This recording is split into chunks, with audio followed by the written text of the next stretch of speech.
Yeah, I guess as the host, you need to accept that. Okay, and I did.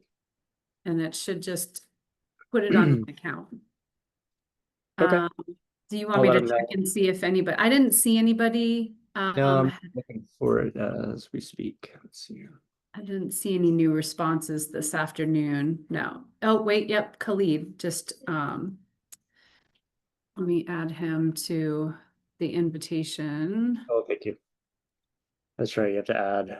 We have. I wonder if we can set up that link like we did for the rewards, where it just automatically add you in the That Zoom. would be nice. And I need to make sure that Catherine is in here. Okay. Who is the founder and CEO of Dillon Green? Hope your dad's doing okay. He's doing better today, but you know, every day is different, so Yeah. it's a thing, but thank you. I, for some reason, don't have Catherine's email address. I know she was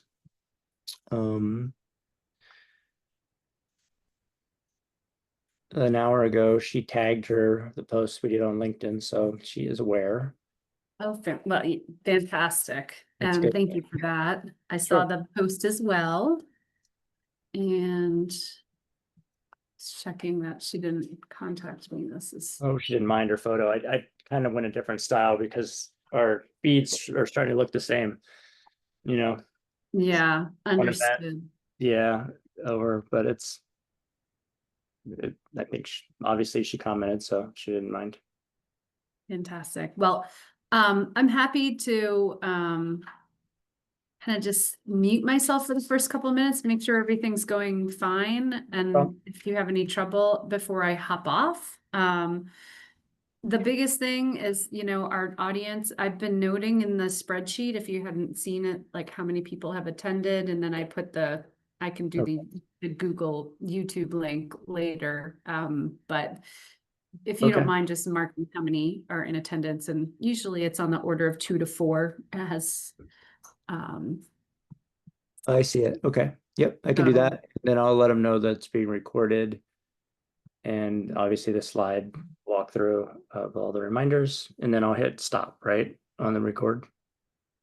You can no when it'll stop recording when you're done and log out. Okay. And I'll ask for questions at the end. Yeah, and just go to Catherine's slide, and then after she's done and the Q&A is over, then show the last slide. That's just a reminder of next week. I usually show that last before we hop off the call, just from a timing perspective. And then thank you for that. Yeah, of course. And they're going somewhere in the order of 45 minutes to an hour. So if it ends early, don't worry about it. No worries. Hi, Awesome. Jacob. Hey, Dick, thanks for being here. Hello. How's everybody doing? Okay. And Excellent. I'm Bill. I work with Remy at Repowering Schools doing communications. Nice to meet you. Today. Yeah. I've seen you on some of these prior discussions. Yeah. Yeah, try to make as many as I can. Yeah, that's great. Hello. Hello, Catherine. we have some folks trying to get into Teams. So I just reposted the link in Teams to the Zoom. So hopefully you're getting a couple more people who are going to show up. Hi, Catherine. It's good to see you. You too, Remy. How's it going? I'm good. I'm actually going to let Bill lead this, and I have to hop off to deal with some family things. But you're in good hands with Bill, and it's recording. And hopefully, if you have slides, you should be able to share those from your own I don't. Yeah, I don't have to say. Even better. All right, well, I'm going to leave you in these capable hands. Enjoy the call today, and I'll look forward to seeing you guys next week. Great, thank you. Hi, Remy. Bye. Hi, everyone. I'm Bill, as Remy indicated there. I'm just going to go ahead and put up just some reminders as we get started here, and some more people are coming in, so we'll just hold for a couple minutes there, Catherine, if that's all right. Yeah, absolutely. And I see, let's pop this up. Hopefully can share that. Let's see. I haven't done this for Remy yet, so let me know if you are seeing the screen. I see Meet the Dylan Green team. Oop. How about this? Oh, you do, huh? Oh yeah, okay. I see what's happening. Let me get the right slide up there. Let's try this guy here. Still Meet the Dylan slide. Nope, Repowering Schools. Okay. I was for a second. Oh, do you see it now? I have Repowering Schools back. No, it was there for a second, but I don't see it now. Okay. Sorry for the technical difficulties. There are basic reminders. Everybody probably had been on these calls before. I'm Bill Kite, and I work with Remy at Repowering Schools. She's not able to join us today. She was just on there for a second. We want to first introduce Catherine McLean. She's our guest speaker, that she's on the call, as you will see there. She's founder and CEO of Dylan Green, and I'll have her introduce herself more formally, but I wanted to make sure that you knew that that's who our speaker is today. And just real fast, Remy would like me to just mention, I don't know if you can see my slides. I can't get it to go full screen, but we have some upcoming events. Oh, thank you for confirming that, Jacob. RE Plus is in September 8th to the 11th in Las Vegas, Nevada. And if the folks on the call haven't seen this before or are aware of our student conference experiences and symposiums, please go to repoweringschools.org and go to our programs under our experiences and student symposium to learn about it.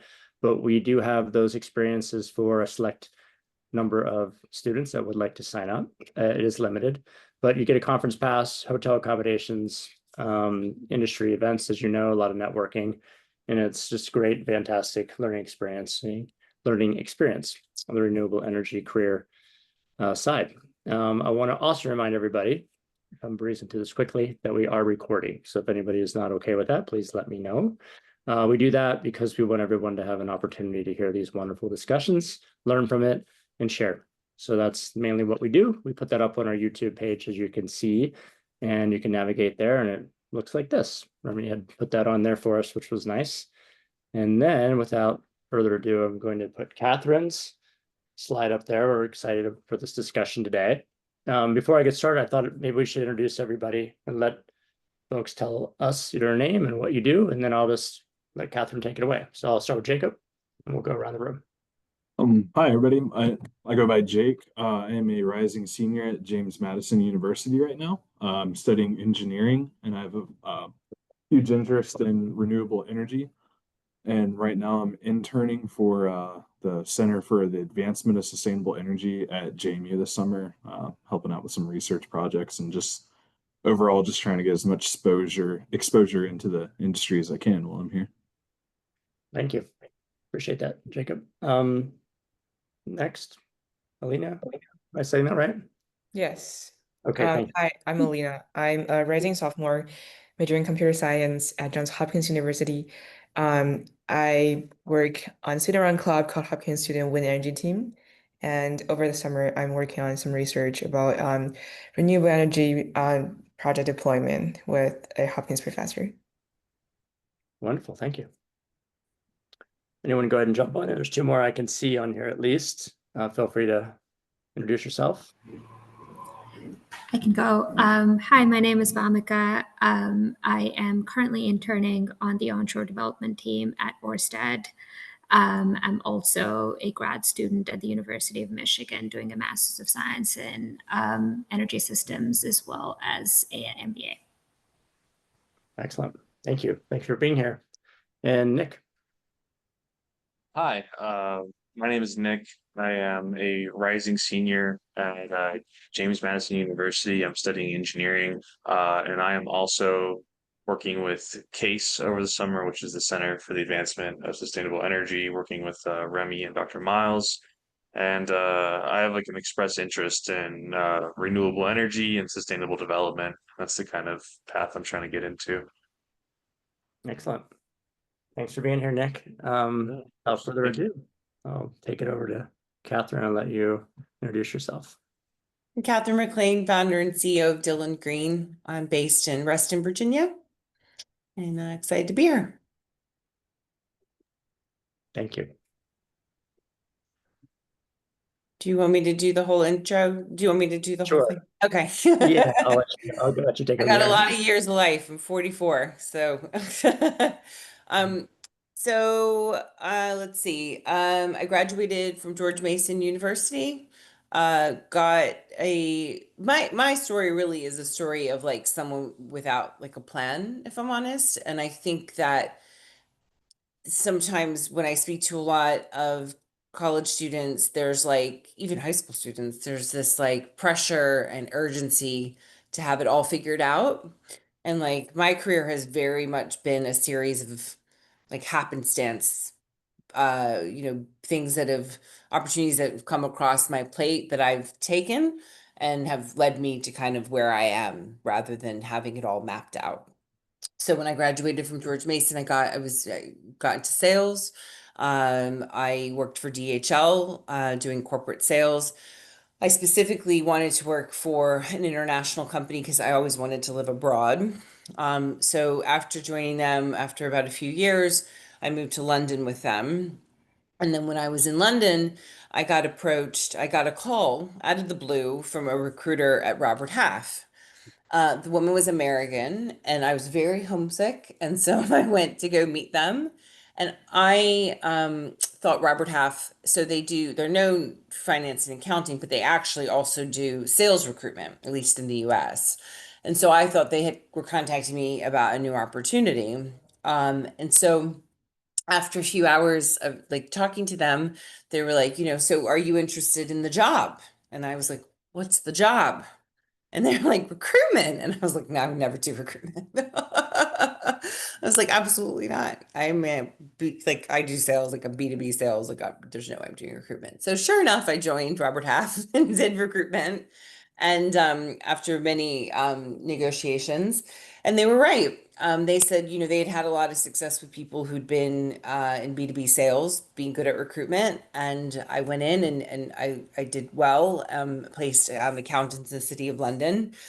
And then the recession hit in 2007. And I decided, this was probably a good time to pause and go back to school. And I was like, oh, should I do my MBA?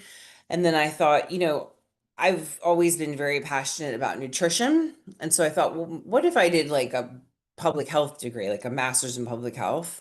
So I talked my way in with like zero experience or background in this. And my degree at George Mason was marketing. I talked my way into University of Westminster in public health nutrition. I really, really struggled in the degree. It was I'm not the world's best student. It was very technical for me. But I set up a whole career center while I was there. Sometimes some of these degrees can forget the career part of it. And we had these amazing professors from like Oxfam and Food and Agriculture Organization and World Health Organization. And like they were great at teaching like the academia of it. But I was like, okay, but then what do we do with this? Like if you're not gonna do academia, like what's the next option? So I wound up working with them, and I got myself a paid internship as well as a bunch of other students internships. And I went to Rome to work at the Food and Agriculture Organization doing public-private partnership work. And I realized quite quickly, like that world just is not for me. Like what I was good at was getting people jobs. And like, what if I could get people jobs, but instead of like, accounting and banking, what if I could get people jobs in like something like positive, like meaningful, like more impactful in the world? And so I took a job back in London with a company called Acre Resources that did sustainability recruitment. And they thought because I had a sales background, I could place salespeople in the clean energy industry. The UK market is deregulated, very similar to like Texas. So there's a lot of competition for business.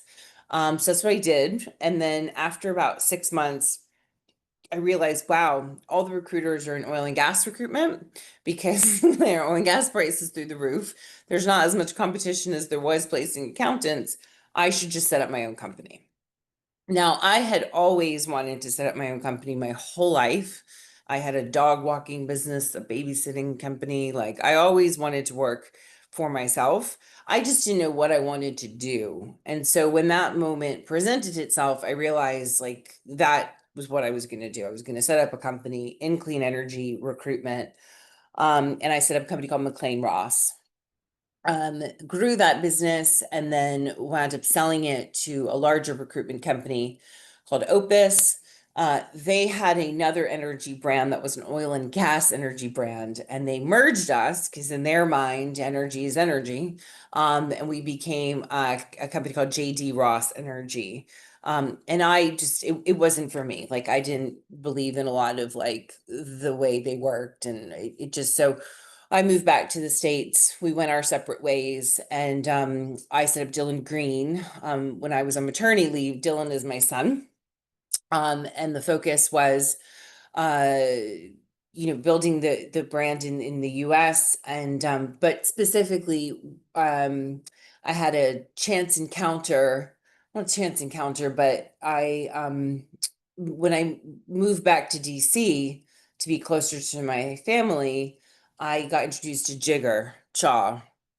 And then I said, and I don't, you got to remember, because I had been in the UK so long, I knew about energy, but I didn't know about the US. So like I had no frame of reference of like who's Sun Edison, who's Jigger, who's NextEra. Like that just wasn't a reality for me. Like the companies I worked with were, RWEs, your NGs, that sort of thing.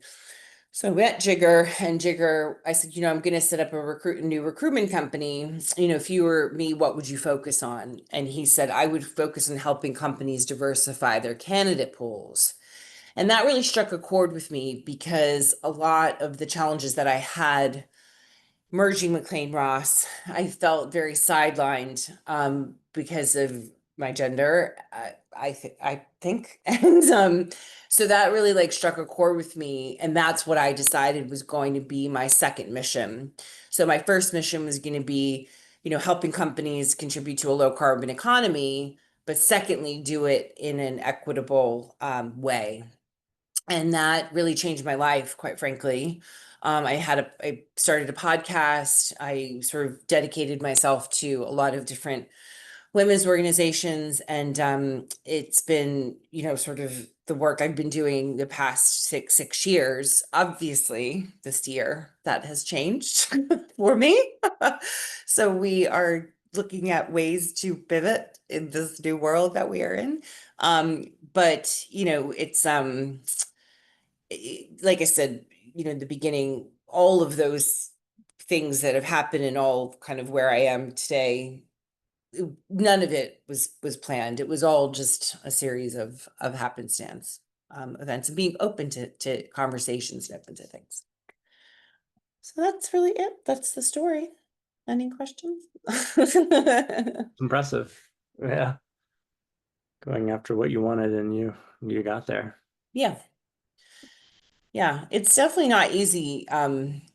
Being an entrepreneur. I think it's a very sexy word, but it's a lot. Like it's hard, you have to pivot, and when things aren't going a certain direction, you have to be prepared to go a different direction. I have people that work for me now, so responsible for their livelihoods as well. And it can be quite lonely. You're not, you are, it ends with you, sort of begins and ends with you. So, and every person that's out there with Dylan Green on their letterhead, their auto signatures, it's a reflection of me and the reputation and the brand that I've fought, so hard to build. And so that can be quite a lot. So. Thank you for sharing all this. Does anyone have any questions? And if not, I have one, but I would prefer to reach out to the students first. Yes. Thank you, Catherine. That was really insightful to hear your journey of building your own company. I am curious about what you sort of touched on towards the end in terms of pivoting in this current environment. I know I've been following the bill pretty closely, but then the industry as a whole, there's been quite a few changes in recent years and are ongoing at the moment. I know every professional in the industry is thinking about what that means for their careers, but I'm also wondering from your perspective what pivoting for you has looked like and how you would speak to us about pivoting ourselves as we're looking ahead. Yeah, I think it's a good question. I mean, the pivot was when I was sort of, in my late 20s, early 30s, when we had that sort of crossroads of, being, I guess, leaving Robert Half and going into that master's degree, and then, trying very hard to build relationships and try and make that sort of world work for me, with the nutrition piece.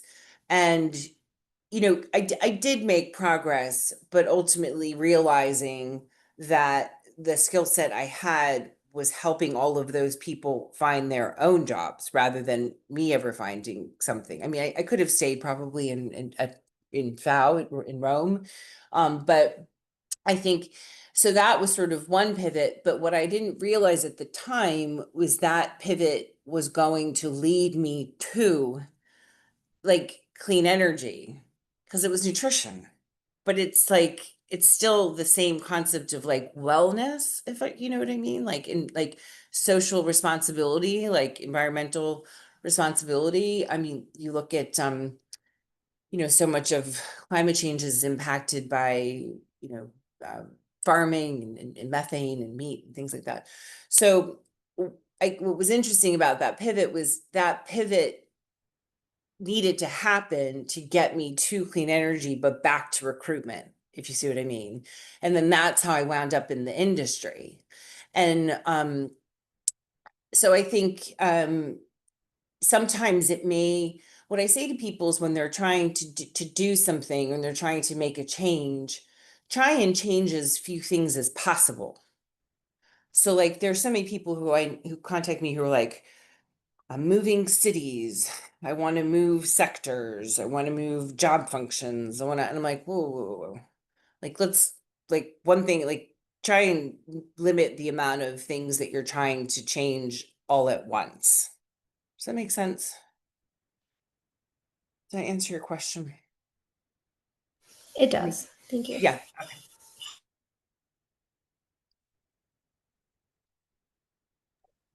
I have one question. Sure. Might be a tough one. What advice, if any, could you give through your personal experience for, soon to be college grads that are looking to make it in the renewable industry sector? It depends on, they're in the, like, every hour is a new hour in this industry. Like, unfortunately, the situation that we're in, it is you sort of whack-a-mole, like it's just constantly changing.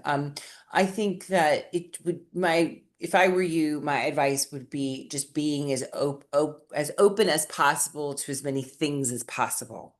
So if you want to do like X, but Y presents itself and Y is in the clean energy industry, I would say just get on with Y and like figure it out as you go. I think a lot of times people get really caught up in the beginning of like, I want to do this in clean energy. And it's like, and then if that doesn't happen, it's like, it's so much easier once you've got into the industry and you're in a job to then find, something else. And the experience you get, all the experience you get is valuable experience. There's so many candidates I have who are like in finance, like they do project finance, but originally they got into the industry doing like engineering. And then they decided, oh, hey, I'd really like to learn more about development. And then they got in project finance. EDF has a program that does like a 3-year rotation, which I always thought was so cool, where you can see like the different parts of the industry. So I think that's it. Like, try not to get too caught up on like the the details, try and be more open in what you're trying to do, but also make sure that you are really, really focused in on the culture of the company.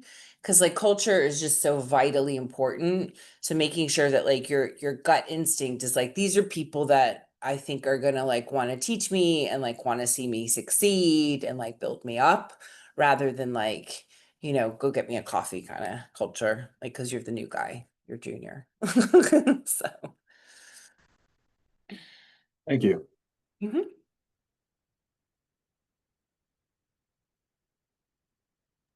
Nick, go for it. Yeah. Yeah, sorry. Yeah, I just want to say thank you for taking the time to talk to us today. Sure. But something I'm a little curious about. I'm not entirely sure how to word the question, but like as an engineering student, something that's always interested me is starting my own business as well, and you know, getting into this entrepreneurship and kind of like talk about like business management, working your way up, doing more than just like working per se, but like working for yourself. Mhm. And I think it's incredible to get to that point. It's something that I want to get to at some point in my life. But Mhm. one thing I've noticed is this like kind of focus on success stories. And like people always tend to be like, oh, this is what success looks like. Try to emulate it. If you emulate success, you become successful. And in my experience as an engineering student, I have failed way more than I've succeeded. And I Mhm. was curious about what sort of obstacles or challenges or even failures have you experienced that made you pivot? And, you know, like, how did, rather than like your successes bring you to where you are, what sort of like real challenges or even maybe even failures, what went wrong, you know, that you still look back on or like, yeah, maybe even though that went wrong, it brought me to where I am today. And like I developed more because of Yeah. these things. Yeah, I think that's a really great question, and I have a very good answer. It was a huge mistake to join McLean Ross with Opus in hindsight. People told me, why are you selling? Like, and again, selling doesn't mean they like bought it for money. It was for shares, right? So they acquired shares in the business, and then I acquired shares in them, and they own different brands. And so at the time, people were like, your business is doing well. Like, why are you doing that? And I was like, well, because it's lonely being an entrepreneur. It was just me. And I was like, I want to be part of a bigger team and a bigger company.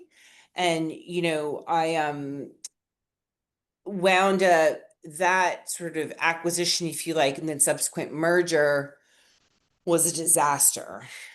And it was a lot of fun. It's fun. Like, yes, I got this like team and we're recruiters in London. Obviously, we had a good time. It was fun. But business wise, it was a big mistake. And I think so when I got back to the US and walked away from JD Ross, I walked away with nothing, zero, not a penny. And I think my whole motivation was like revenge. The greatest form of revenge is success. And I was so angry. And I feel like having that then chance encounter with Jigger, I then was able to channel that into good. Like to then say, okay, well, I'm going to advocate for women and make sure that I'm able to help women through my experiences avoid maybe some of those pitfalls that I had.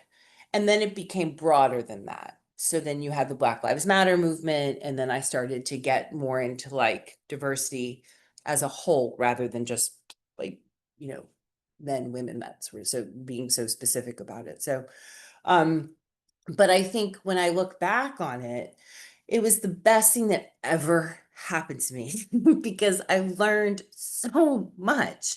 It was like an exec MBA. I mean, it cost me as much as it would have cost me to do an exec MBA.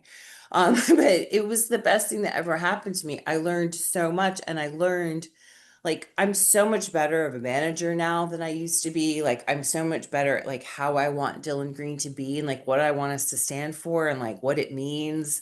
And like I just it was an invaluable experience. Because you're right, like the failures teach you more than the successes. Where I think sometimes we have to be careful, and I'm very guilty of this, is if I make a mistake, it can cost me, the business, a lot of money. And then you start to really beat yourself up. Like, I wish I wouldn't have made that mistake. And that can be like a downward spiral. So you have to, yes, take the failures and learn from them, but you do need to move on. And that's the piece that I think for me personally that I still struggle with. Um, but yeah, I mean, we can go over more failures I have, but I think you get the gist. I have I plenty. didn't mean it like that, but thank you. Yeah, No, that's no, exactly no. what I was looking at. Yeah. And also, when you set up your first company, like 9 times out of 10, that company like is not, it might not succeed. Like it's all again about like what you learn like along the way. Like when I set up Dylan Green, like it's totally different when I set it up to when I set McLean Ross. Like when I set McLean Ross, I was like, how do I get an email address? Who do I call if there's an IT issue? Right. Whereas like when I set up Dylan Green, like I had all that kind of figured out. So like I was much more able to hit the ground running because like I had learned the baby steps. I was like intermediate, at that point. So Yeah. I think the thing too that you have to keep in mind is like, and this is where it can be a little confusing, is I've seen people become wildly successful out of school. They like hit on something, they have the right people around them, they scale it, they become successful. I've also seen the opposite, where people, need more years behind them and more life and work experience to then set up something and be successful.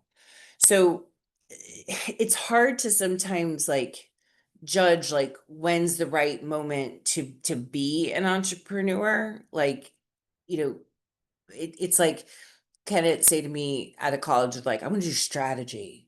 Like, what do you know about strategy? No offense. Like, it's just, it's something that I think you become, in my mind, someone that's good at like strategy and strategic.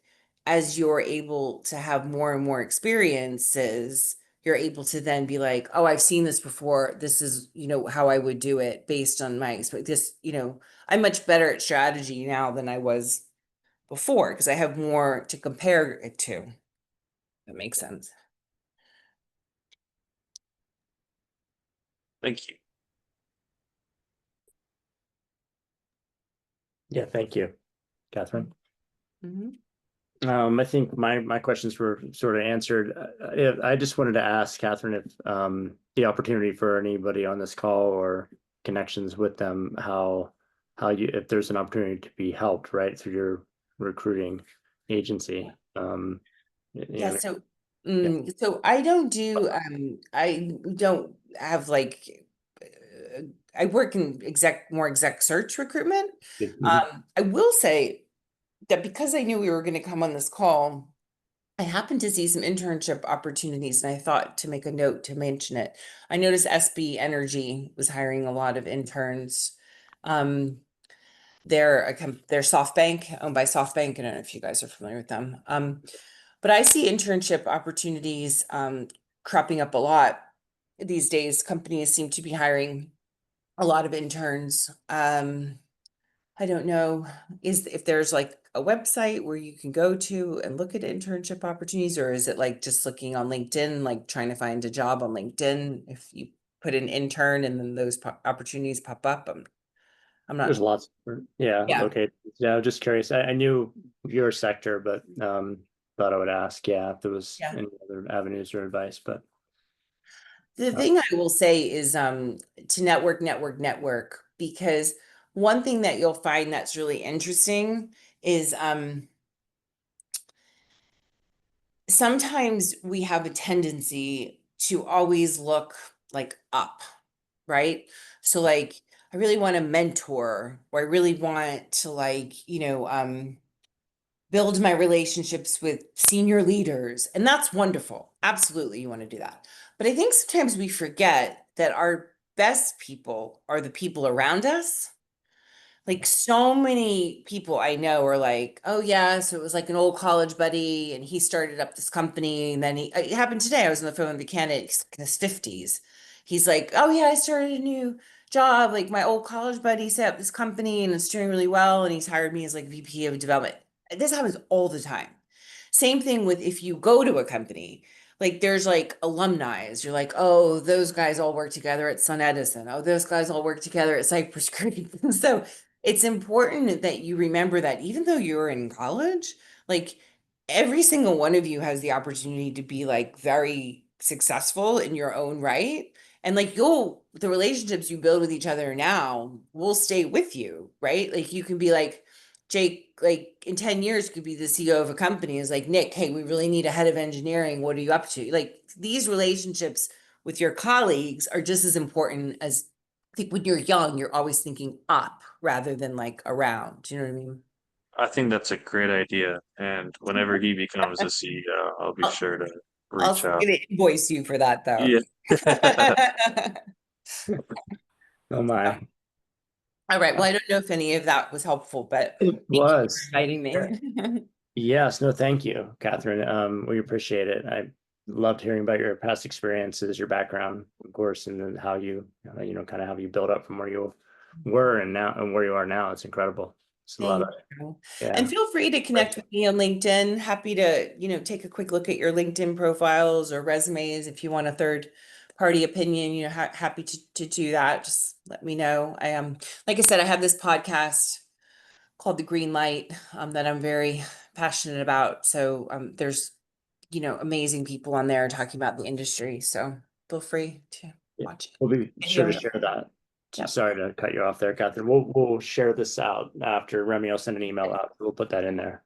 Okay. Sounds great. Great. Yeah. Well, thank you all. Thanks again for inviting me. Yes, absolutely. I'm just going to put one slide up real quickly for next week. Catherine, you are welcome to drop off. Okay. But really appreciate you being here. Thank you so No much. problem. Take care. You bet. Take care. Everyone, I just wanted to let you know next week's speaker. You might have know this already from what Remy said in the past, but we have Rachel Nealer, an environmental researcher and executive leader at the intersection of energy and transportation, next Wednesday, which is the 9th at 2 p.m. Eastern time. Hopefully you see my slide. And if not, that'll be in the email that Remy will send. I really appreciated everyone being here today. If you have any questions for me, any specific to programs or repowering schools, or for Remy that I can pass along? All right. Thanks for filling in today, Bill. Yeah, no problem. It was great to meet everybody. And thanks for being here, and hope to see you next week. So have a great day and 4th of July. Thank you. Okay. Well, thank you. Take care.